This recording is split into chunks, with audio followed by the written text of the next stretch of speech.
ఓం నమో భగవతే వాసుదేవాయ.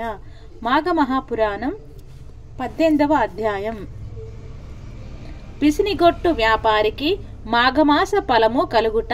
వశిష్ఠ మహారుషి దిలీపునకు పార్వతీదేవితో పరమేశ్వరుడు చెప్పిన పిసినారి వృత్తాంతమును ఇట్లా తెలియజేసెను. పార్వతీ చాలా కాలం కిందట దక్షిణ ప్రాంతమందలి వసంతవాడయను నామం గల పెద్ద పల్లెయుండెను. అదొక బంగారు శెట్టి అను వైశ్యుడొకడు ఉండెను. అతని భార్య పేరు తాయారమ్మ. బంగారు శెట్టి వట్టి పిసినిగొట్టు. తనకున్న పిత్రార్జిత సంపాదయే లెక్కకు మీకుటమున్నది. కాని అతడు ఇంకను ధనాశ కలవాడే. తన వద్దనున్న ధనమును వడ్డీలకిచ్చి మరింత సంపన్నుడాయను. కాని ఒక్కనాడైనా హరిని ధ్యానించటం గాని దాన ధర్మములు చేయుట గాని ఎరుగడు. అంతేకాక బీద ప్రజలకు వారి ఆస్తులపై వడ్డీలకు రుణాలు ఇచ్చి అనుకున్న గడుకు రుణాలు తీర్చినందుకు తప్పుడు సాక్ష్యాలతో వ్యాజ్యములు వేసి వారి ఆస్తులు సైతం స్వాధీనపరచుకొనెను. వాడు ఒకనాడు బంగారు శెట్టి గ్రామాంతరం వెళ్ళెను. ఆ రోజు సాయంత్రం ఒక ముదుసలి బ్రాహ్మణుడు బంగారు శెట్టి భార్యను చూసి, తెల్లి, నేను ముసలివాడును, నా గ్రామం చేరవలనున్నను. ఇంకనూ 10 ఆమడలు వెళ్ళవలసి ఉన్నది. ఇప్పుడు చీకటి కాబోతున్న ఆకాశంలో మేఘాలు ఉరుముతున్నవి. చల్లగాలికి వణికిపోతున్నాను. మీ ఇంటి వద్ద ఈ రాత్రి గడవనియ్యి, నీకెంతైనా పుణ్యం ఉంటుంది. నేను సద్బ్రాహ్మణుడును, సదాచార వ్రతుడును. ప్రాతకాలం మాఘ స్నానం చేసి వెళ్ళిపోదును అని బ్రతిమాలను. తాయారమ్మ జాలి కలిగెను. వెంటనే తాను అరుగు మూల శుభ్రం చేసి అందొక తుంగ చాప వేసి కప్పుకొనుటకు వస్త్రమిచ్చి పడుకొనుటకు పలికెను. ఆమె యథార్థ హృదయమునకు ఆ వృద్ధ బ్రాహ్మణుడు సంతమంది విశ్రాంతి కొనుచుండగా తాయారమ్మ ఒక ఫలము ఇచ్చి దానిని పూజించమని చెప్పాను. అయ్యా, మాఘమాస స్నానం చేసి వెళ్ళదానన్నారు కదా, ఆ మాఘ స్నానం అనగానేమి, దాని వలన కలిగు ఫలితమేమి, సేవింపుడు వినుటకు కుతూహలంగా ఉన్నది అని అనగా ఆ వృద్ధ బ్రాహ్మణుడు దుప్పటి కప్పుకొని, అమ్మా, మాఘమాసం గురించి చెప్పుటకు నాకు శక్యం కాదు. ఈ మాఘమాసంలో నది యందు గాని తటాకమందు గాని లేక నూతి యందు గాని సూర్యోదయం అయిన తర్వాత చన్నీళ్లు స్నానం చేసి విష్ణు మందిరానికి వెళ్లి తులసీ దళంతోనూ పువ్వులతోనూ పండ్లతోనూ పూజ చేసి స్వామివారి ప్రసాదమును స్వీకరించవలెను. తర్వాత మాఘ పురాణం పఠించవలను. ఇట్లు ప్రతిదినము విడవకుండా 1 రోజులు చేసి ఆఖరణ బ్రాహ్మణులకు సదా సమారాధన దానములు ఇవ్వవలను. అట్లు చేసిన ఎడల మానవునికున్న రౌరవాది మహాపాపములు వెంటనే నశించి పోవును.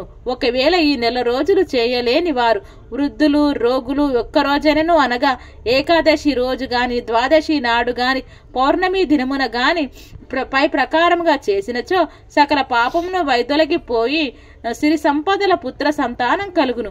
ఇది నా అనుభవంతో తెలియజేయుచున్నానని చెప్పగా ఆ బ్రాహ్మణుని మాటకులకు తాయారమ్మ మిక్కిలి సంతోషించి తాను ప్రాతకాలమున బ్రాహ్మణునితో కలిసి పోయిన స్నానం చేయుటకు నిశ్చయించుకొనెను.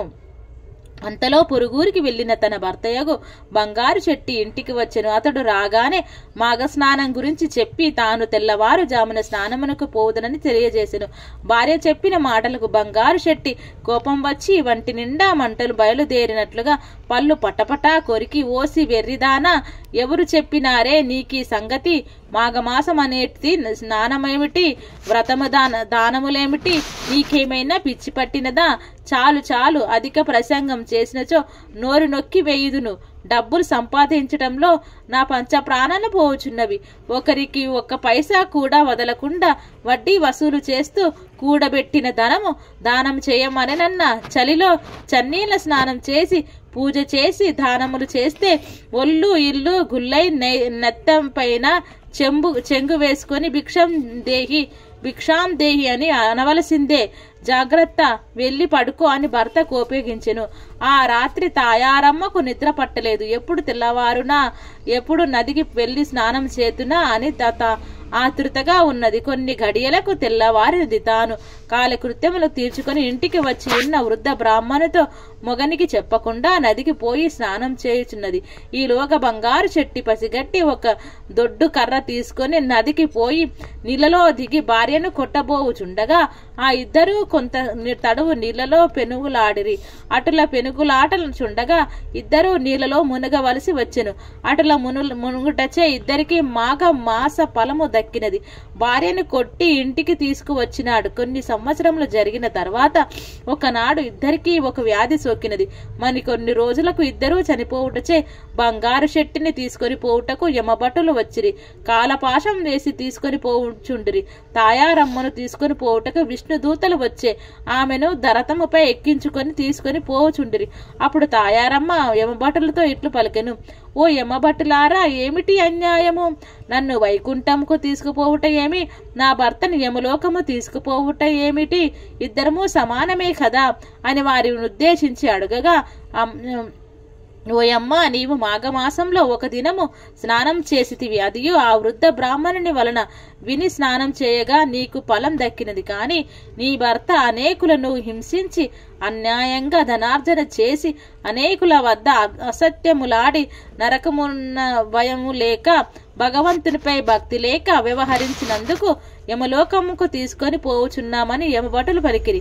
ఆమె మరలా వానినిట్లు ప్రశ్నించెను, నేను ఒకే ఒక దినము స్నానం చేసినందున పుణ్యం ఫలం కలిగినప్పుడు నన్ను కొట్టుచు నాతో నా భర్త కూడా నీట మునిగినాడు కదా, శిక్షించుటలో అంతా వ్యత్యాసమేలా కలిగెను అని అనగా ఆ యమభటులకు సంశయం కలిగి ఏమీ తోచగా చిత్రగుప్తుని వద్దకు వెళ్లి జరిగిన సంగతి ఆమె వేసిన ప్రశ్నను తెలియజేసెను. చిత్రగుప్తుడును వారి ఇద్దరి పాప పుణ్యాలను పట్టిక చూడగా ఇద్దరికీ సమానమైన పుణ్యఫలములు రాసి ఉన్నది.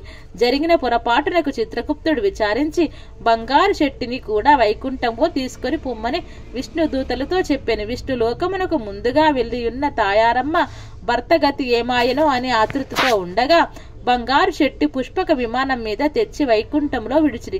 భార్యాభర్తలు ఇద్దరూ మిక్కిలి సంతోషపడమందిరి. రాజా, వింటివా?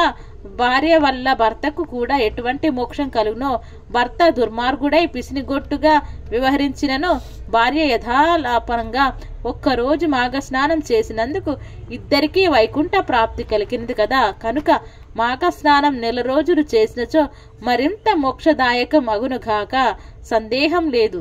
మాఘపురాణం 18వ అధ్యాయం సంపూర్ణం.